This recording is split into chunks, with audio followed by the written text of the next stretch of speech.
Waɗannan su ne manya-manyan masana kimiyya da suka sa duniya ta ci gaba. Na farko dai shine Alan Turing. Wannan mutumin shine ƙirƙiro AI wato Artificial Intelligence kenan.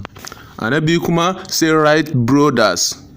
Waɗannan mutane biyu su ne suka ƙirƙiro jirgin sama da ake tafiye-tafiyen zamani a cikinsu. Na uku kuma shine Isaac Newton, shine ya ƙirƙiro gravity sannan kuma shine ya gano gravity force.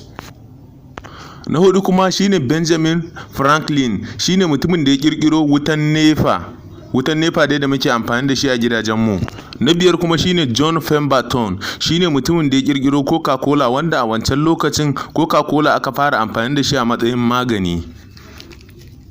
Na shida kuma shine John Logie Baird, shine mutumin da ya ƙirƙiro talabijin dai da ake kafewa a kalli labaru a ciki.